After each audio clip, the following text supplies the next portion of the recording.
Hey guys, today we're going to learn about optimization. Now, optimization is the process of either maximizing or minimizing a quantity that is subject to constraints. A constraint is basically anything that's going to limit your whatever it is that you're maximizing or minimizing. So some examples of optimization would be like maximizing profits or minimizing cost or maximizing area and volume, etc. Now, the main problem of optimization questions is usually that there are too many variables. So I have here a general guideline of how to solve these optimization type questions. First, you'll always want to determine what is the quantity that you're trying to maximize or minimize.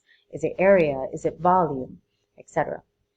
Then you're going to write the primary equation that represents that you are trying to optimize. So more than likely, that equation will involve more than one variable. And if that's the case, then a secondary equation, which we get from our constraint, must be written to show the relationship between those two variables. And this secondary equation, we usually write it from the constraint, as I mentioned, and we use it to write it in one variable. So that way we can take that secondary equation and plug it into the primary equation. And if we do that, then the primary equation is then written in one variable that we can then take the derivative and verify using our sign graph or our number line to show whether it is a maximum or a minimum. So a lot of this is, very difficult to understand how to go about this without examples. So that's what we're going to do. Let's look at the most basic type of example. What is the minimum product you can achieve from two real numbers where one of them is 3 less than twice the other? So first, I put here kind of like how to go about these questions. I'm just reiterating those guidelines that we discussed. First, you have to determine what is to be maximized or minimized. And if you can see here, it says here, what is the minimum product? So that is going to be a product we're trying to minimize. Now, an equation to represent that quantity, in this case a product, I don't know what these two real numbers are, so I'm going to use x and y. So a product is when you multiply two numbers, so I'm going to multiply x and y. And you see here that we have two variables, which is the problem. So then we have to look for the constraint. And what it tells me here is that one of those numbers is 3 less than twice the other. So it doesn't matter what variable you choose to represent what. So I'm going to say x is that number that is, and whenever you see that word is, that means equal, 3 less than twice the other. The other number is y. So I'm going to say 2y, right, because it's twice, and then it's 3 less, so minus 3. So this is my constraint. Now that we have the constraint and we have the equation or the expression that represents the quantity I'm trying to minimize, this is what we're going to do. Solve the constraint for one variable, which it already is. You see how it says x equals 2y minus 3. It's solved for x, so that step is done. We're going to use the constraint equation to rewrite the maximum or minimum function in terms of one variable and simplify.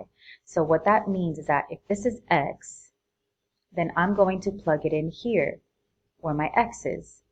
So 2y minus 3, that's my x, times y. Now we're going to simplify, so I'm going to distribute. And I get here 2y squared minus 3y. Again, this is what I am trying to minimize. We're going to find the critical numbers and determine the extrema. To find my critical numbers, I need to take the derivative. So that's going to be 4y minus 3. And I make it equal to 0 so I can get that critical number. So I'm going to add the 3 over, so 4y is equal to 3. And then we're going to divide the 4. So my critical number is y equals 3 over 4. Now I'm going to create my number line to verify that this is indeed a minimum. And even though this is, whenever you have just one number as your critical number, that's typically the one that you're looking for. But some other examples will give us more than one critical number, and so we'll need to test it to make sure that we're using the one that is the minimum if we're asked to minimize, or is the maximum if we're asked to maximize.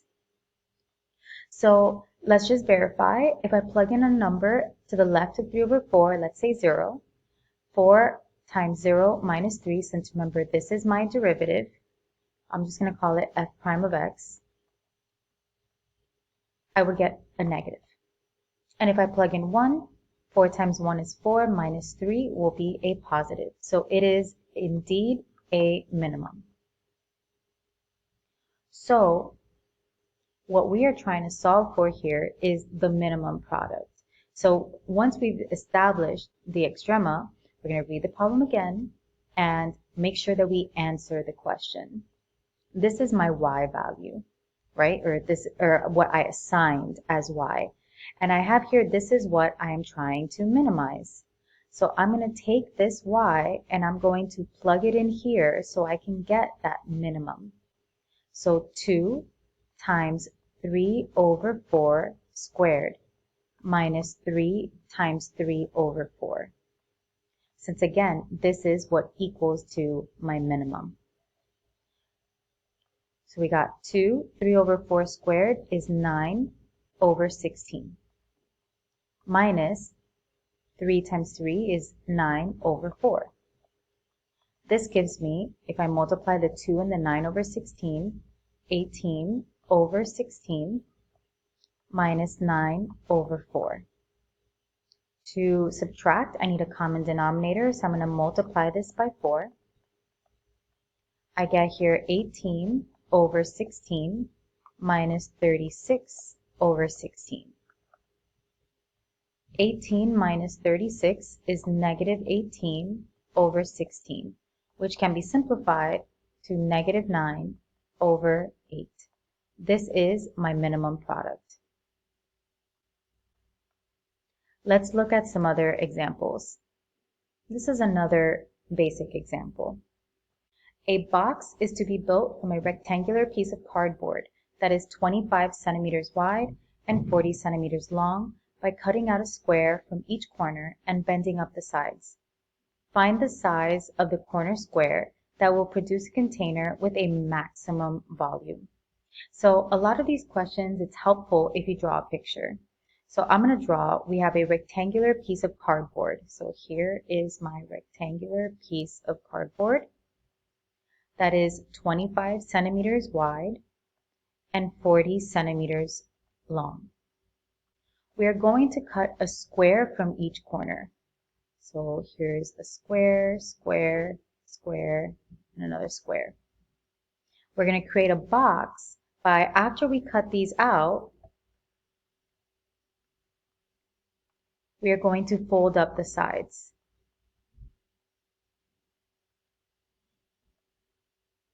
So these here, this little rectangle here, and this one, and this one, think of it as being folded upwards, and it's going to create a box without a top.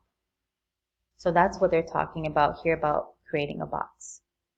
Now, we want to find the size of the square. I don't know the size of the square, so I'm going to call this measurement x, which will represent this side here.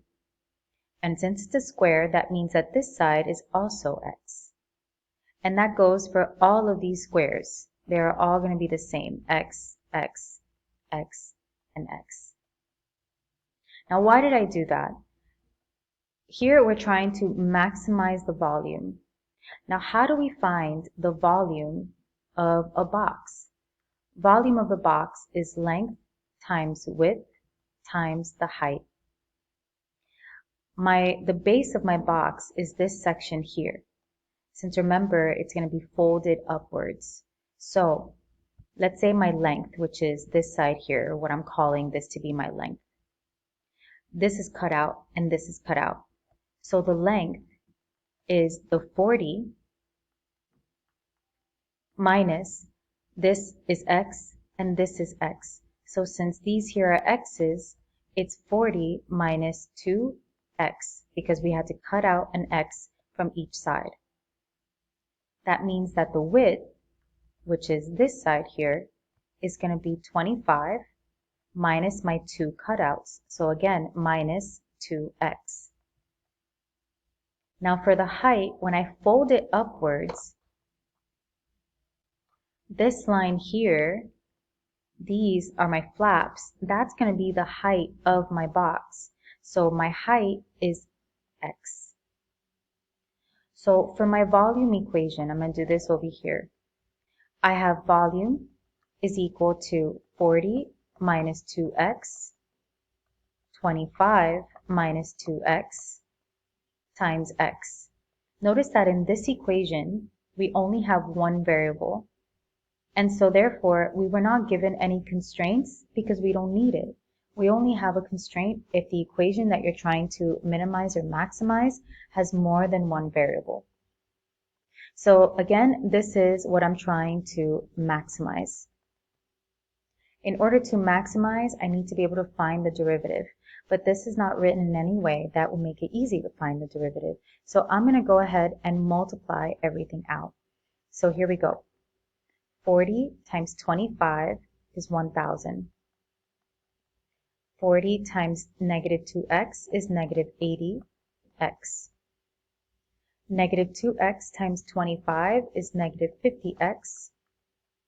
And negative 2x times negative 2x is a plus 4x squared.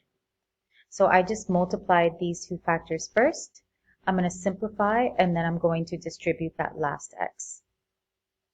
I'm also going to write this in standard form because I just prefer it when I'm working with any polynomials. So this is 4x squared minus negative 80, or rather, negative 80x minus 50x is negative 130x plus 1,000 and times x. Now I'm going to distribute the x. So my final volume equation is 4x to the third minus 130x squared plus 1,000x. Now to make sure that we can get a maximum, we need our critical numbers, so we're going to take the derivative, which is going to be 12x squared minus 260x plus 1,000. To get our critical numbers, we're going to have to factor. Now everything here is not divisible by 12, but everything is divisible by 4. So I'm going to make this equal to 0, and I'm going to divide everything by 4, or factor out of 4, however you prefer to think about it. So I'm going to factor out the 4, and that would give me 3x squared minus 65x plus 250. In order to get the critical numbers, you can either solve this using the quadratic formula, or you can factor using the AC method. So I'm going to go ahead and review the AC method. Now AC, remember in any quadratic, the number here is A, this number here is B, and this number is C. 3 times 250 is 750. Then we have to think of what two numbers would multiply to give you 750 and add to give you B, which is negative 65. So let me think about that a second. So it has to multiply, give us positive 750. I'm going to say negative 15 and negative 50.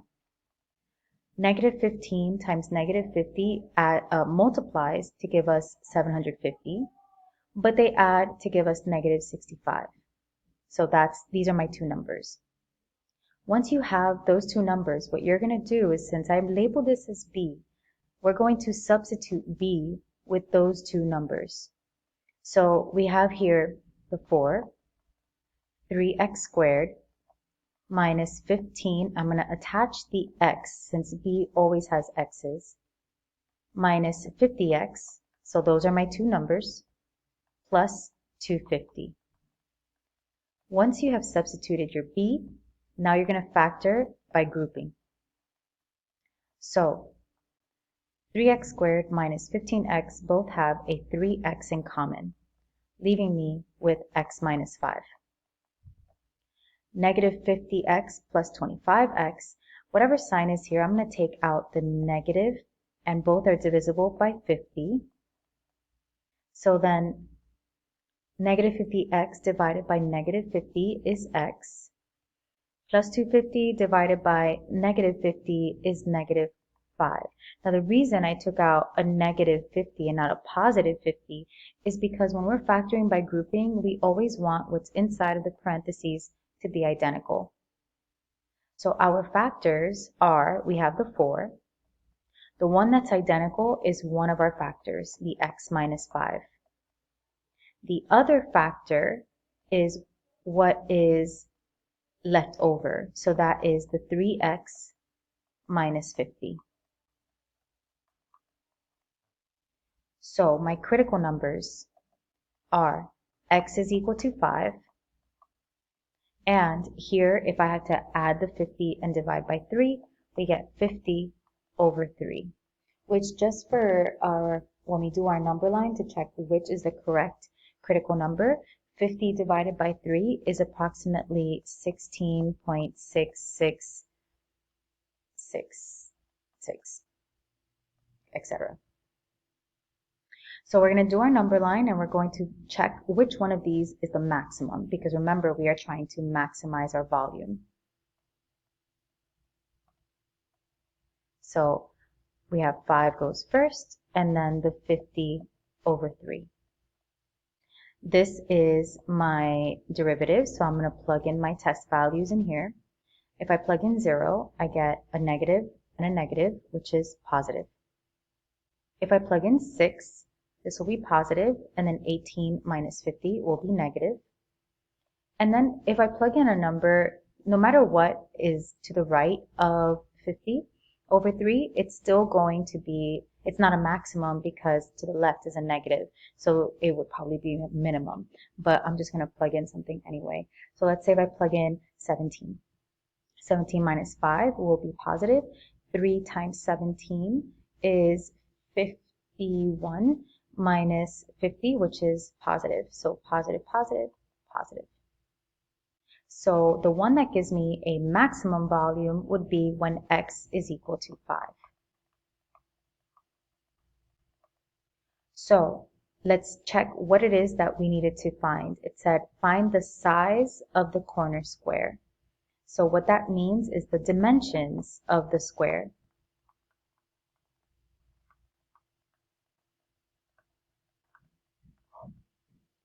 I got here that x is 5. X is one of the dimensions, is the dimensions of my square.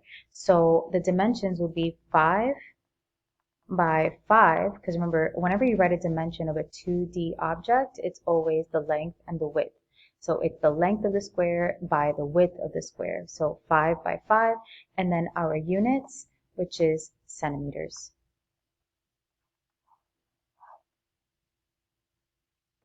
Let's have a look at a different example. Okay, here we're going to see what we're trying to minimize. I mean, it's obvious from the title of the slide, but just so you understand why we're minimizing area. A soda company is trying to design a soda can for their latest product. The can needs to be able to hold 128 pi milliliters, which milliliters is cubic centimeters of soda. Find the dimensions of a can that they can use that would use the least amount of material to construct in order to save on cost. Whenever you are being asked to find the dimensions of something that would give the least amount of any material, that means that we are minimizing surface area. So a soda can. We all know what a soda can looks like. It's a cylinder. If you put it in its basic shape. So what we're given here is volume. So we're going to use that later. But what we are minimizing is the surface area of a cylinder. So let's think of what equation can I create that would represent the surface area of this entire thing. Let's start with the bases. The bases of a cylinder are circles, and the area of a circle is pi r squared. Since we have two circles, then the surface area of these two circles would be 2 pi r squared, because there's two circles. Plus, now I need the surface area of what goes around the soda, or rather, like, think of the actual tube part. Now, think about like a can of beans or a can of corn or whatever, like any can that you see at home. If you take off the label of the can, what it is, it's a rectangle. The rectangle of any cylinder, just so you understand, that wraps around the cylinder, this right here, the base of this rectangle, what that is what goes around the edge of the cylinder. And what I just described here, that is the circumference. So the base of this particular rectangle is the circumference of the cylinder. And circumference is 2 pi r. Then for the cylinder, the height of this rectangle here, this is just the height, h. So to complete this equation for the surface area of the entire can, this is for the top and the bottom, and the area of any rectangle is the base times the height. So the base would be 2 pi r, right, the circumference, times h.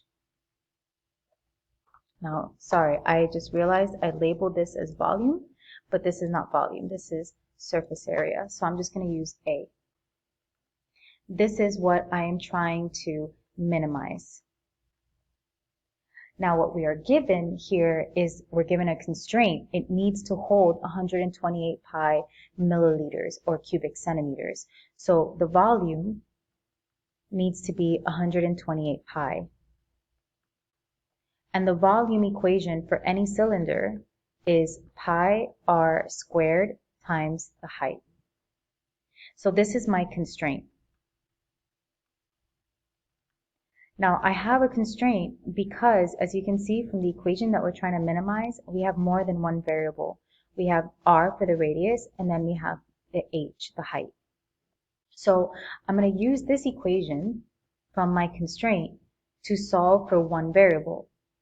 In this equation, it's much easier to solve for h than it is to solve for r, because I would have to square root, and we don't really want to have square roots while we work.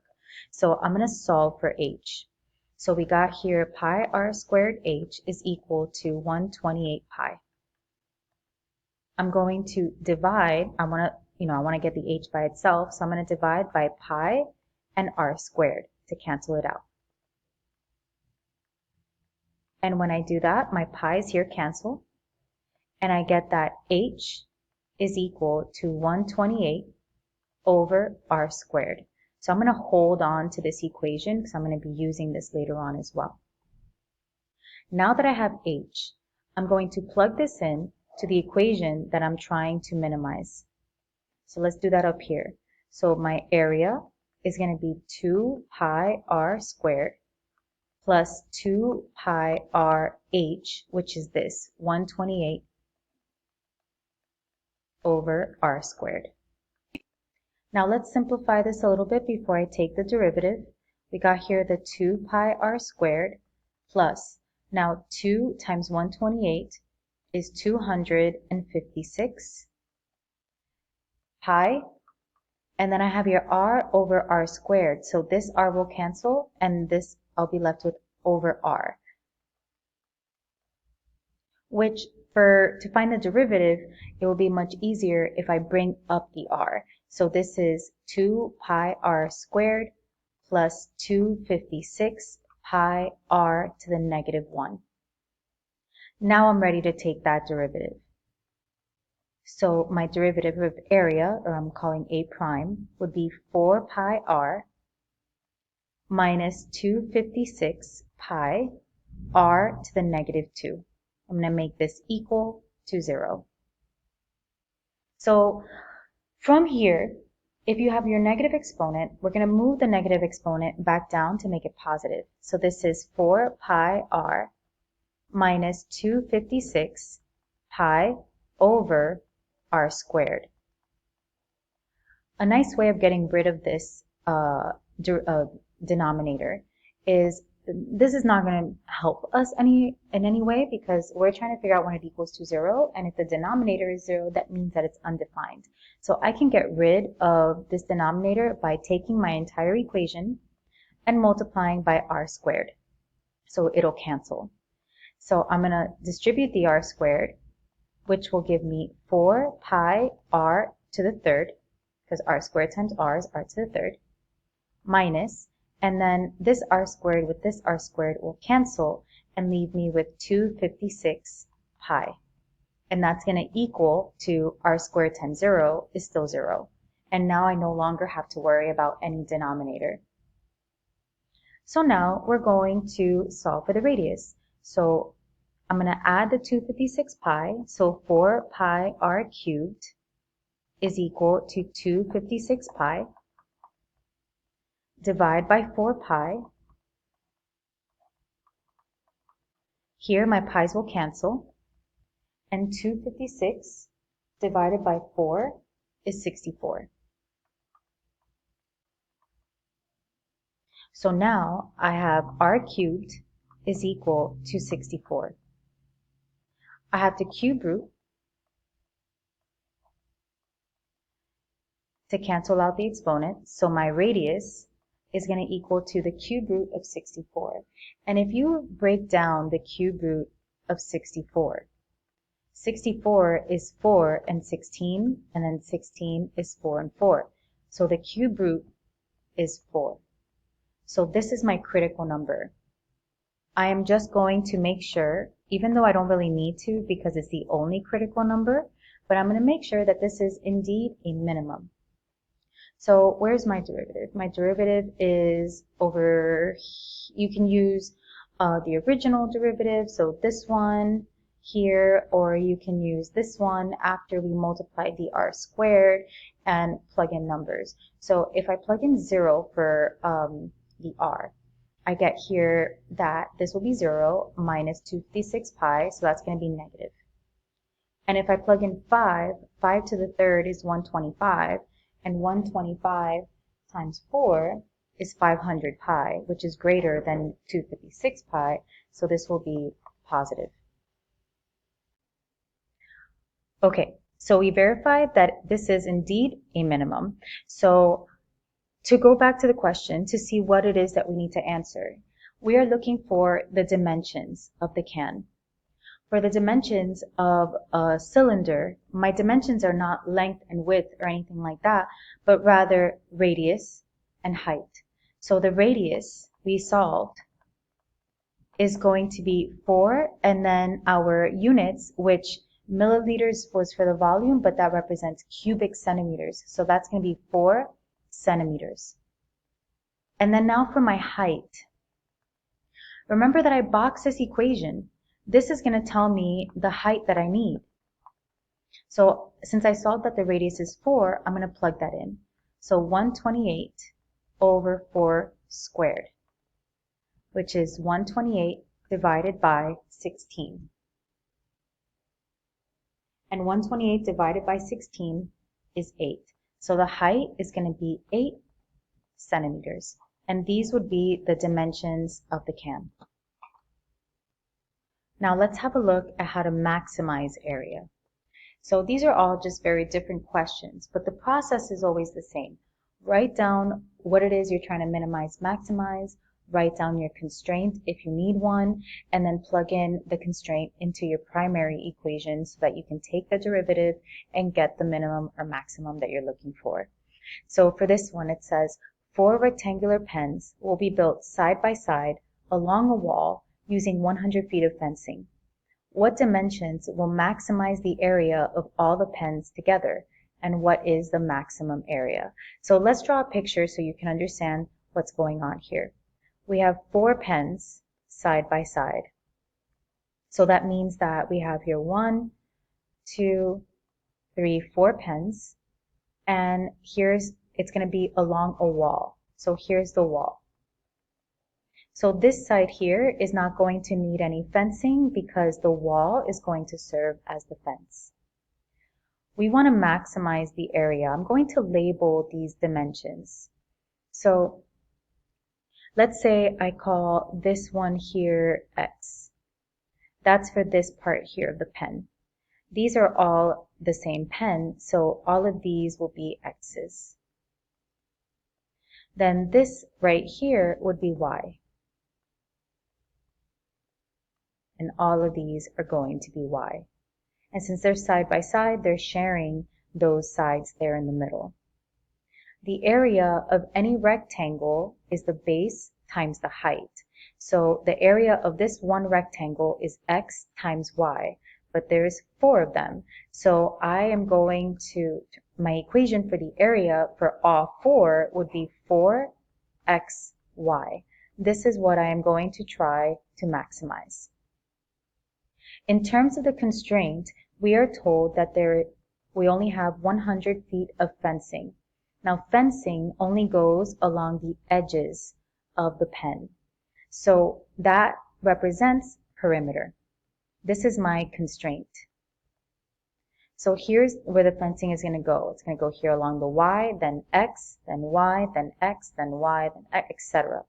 So perimeter is when you add up all of the sides, which all the sides that I have here 4 X's plus I have 5 Y's.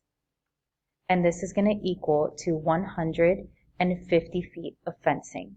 So this is my constraint. I am now going to use my constraint in order to solve for one of those variables. Now it does not matter which variable you choose to solve for. I'm personally going to choose to solve for X. So in order to solve for X, I'm going to have to subtract the 5Y first. So 4X is going to equal to negative 5Y plus 150. And then I'm going to divide everything by 4. So X is going to equal to negative 5 over 4Y plus 150 over 4, which none of these here are divisible by 4, so I'm just going to leave that for now. I'm going to also box this because since I need my dimensions, I know I'm going to need to be able to get the value of X later, so I'm going to hold on to this equation. Now what we do is we take this and we're going to plug it in for area, because that's what I'm trying to maximize. So that way my equation for area is all in one variable. So area is equal to 4 times X, which is all of this, negative 5 over 4Y plus 150 over 4, and then times Y. Let's simplify this so we can distribute the 4, and what's nice here when I distribute the 4, those denominators just cancel out. So area is going to be negative 5Y plus 150 times Y. And now we distribute the Y and we get negative 5Y squared plus 150Y. And again, just to reiterate, this is what I'm trying to maximize. I need my critical numbers in order to get that value of Y. So I'm going to get my derivative, which is going to be negative 10Y plus 150. Make that equal to 0. Subtract the 150, we get negative 10Y is equal to negative 150. And then divide the negative 10, we get that Y is equal to 15. So let's verify this, that this is indeed a maximum. So I'm going to write here my number line for A prime.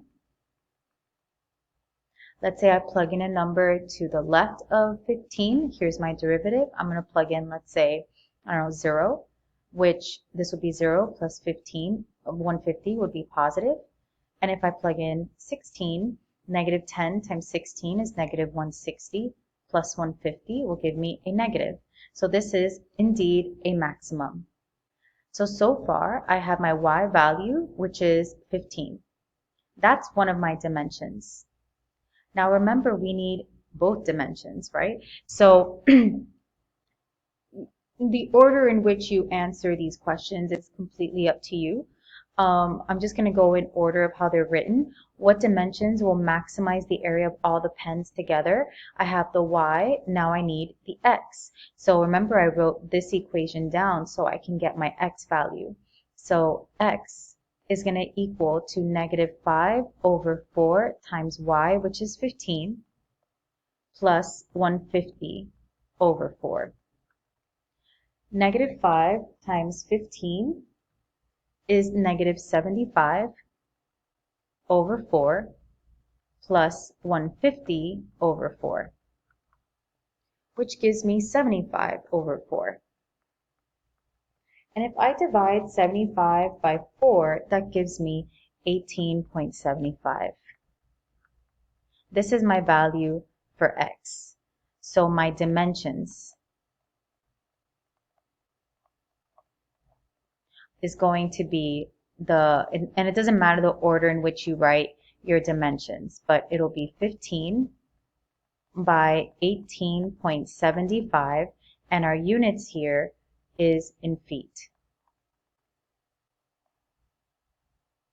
Now let's get that maximum area. You can use this equation that we got and just plug in the y, since we know what the y is, or you can use this equation that we got here. It's completely up to you because we have both the x and the y. So I'm just going to go ahead and use this one. So this is 4 times x, which is 18.75, times the y, which is 15. If I multiply that together, what I get is 1,125, and my units would be feet squared. Since remember, area, the units are always squared. So now we've answered all of the questions. Let's go to our last question, where we are maximizing volume. A manufacturer wants to design an open box having a square base and a surface area of 108 square inches. What dimensions will produce a box with maximum volume, and what is the volume? So let's draw a picture here so you understand. We are doing an open box with a square base. So here's my base, and here is my height there. So I know that this is a square. Now the dimensions of a box, especially since it's 3D, that's going to be your length, your width, and your height. So since my base is a square, I know that they are both going to be the same. So I'm going to call it x and x. Now I don't necessarily know the height of the box. Okay, now I know this looks kind of weird. It looks, depending on how you look at it, it may look like this is the side of the box, but this is the bottom. And then these slanted lines here, this is the height of the box, which it doesn't say that it's a cube. It just says that it's a rectangular box, or it just says a box with a square base. I don't know the height. So I'm going to call the height y. So what we are trying to maximize here is volume. And volume is these three dimensions multiplied together. So that's x squared, y. This is what I'm going to maximize. Now for my constraint. It tells me that the surface area is 108 square inches. Now this is an open box, right? So it doesn't have a lid. That's important because then that means that's one less surface to worry about. The surface area of any container is the area of all of the surfaces. So I know that the bottom is a square, so that's the area of any square would be the length times the width, so that would be x squared. Plus, now what we need is the area of all of the sides. So like let's say for example this side here. The length here would be x, because that's part of the square, and then the width would be the y. So that's xy. But I have this one here, I have another one here, I have this one back here, and then I have the one on the bottom there. So there's 4 of them. So that would be plus 4xy. And this is supposed to equal to 108. Because this is my constraint, I use that equation to solve for one of the variables. Now, like I said, it doesn't matter which variable you choose to solve for, but in this case, it's much better to solve for y because you won't be able to get the x by itself since you have here x squared and then x. So I'm going to get the y by itself. So I'm going to subtract the x squared first. So 4xy is going to equal to negative x squared plus 108. And then I'm going to divide everything by 4x.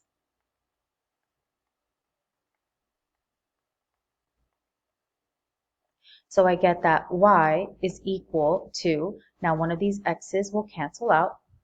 So negative 1 over 4x plus, and then 108 divided by 4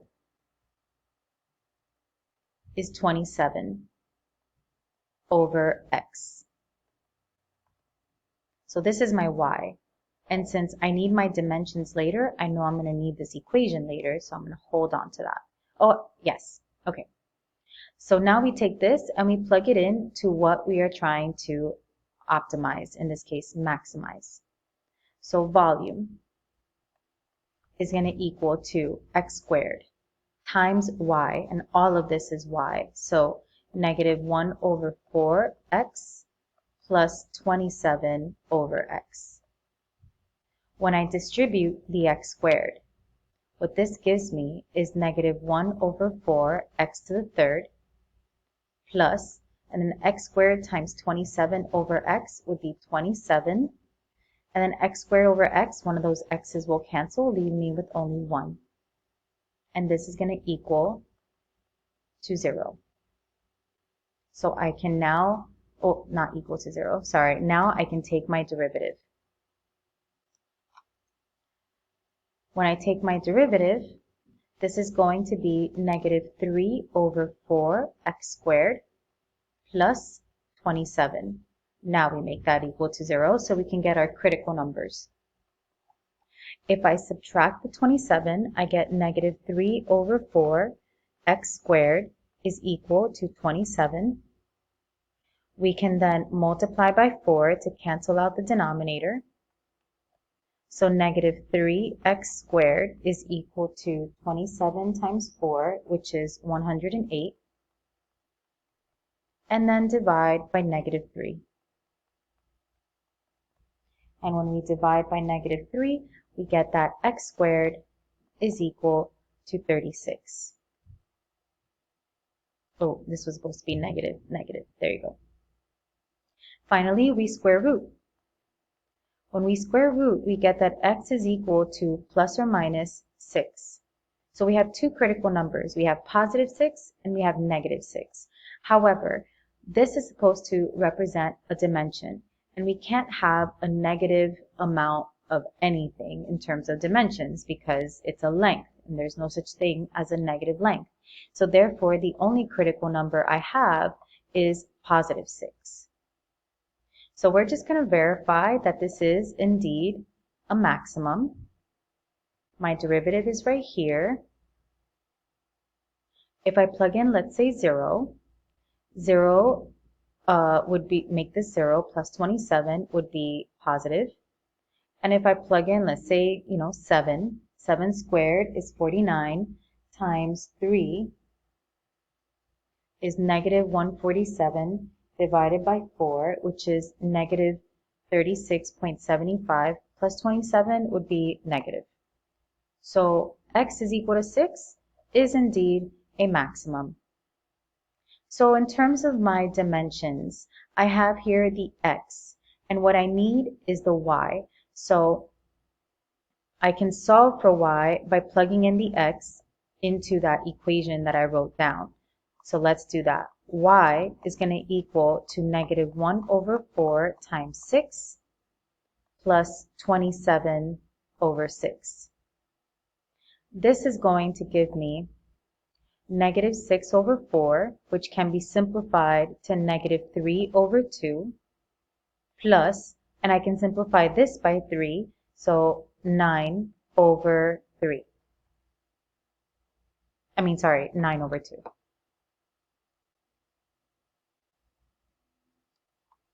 By simplifying like that, we actually don't need a common denominator. Negative 3 plus 9 is 6 over 2, which is equal to 3. So I get here that my y value is 3. So my dimensions. Dimensions always length, width, height. And again, does not matter the order in which you write them. I have here that we have x by y. So my x is 6. So it's going to be 6 by 6. This is the square base. By the height, which is 3. And my units are inches. Now for volume, because it also asks for the maximum volume. Here's my volume equation, x squared, so 6 squared, times y, which is 3. So that would be 36 times 3, which is coincidentally also equal to 108, and my units for volume would be inches cubed. And that's optimization.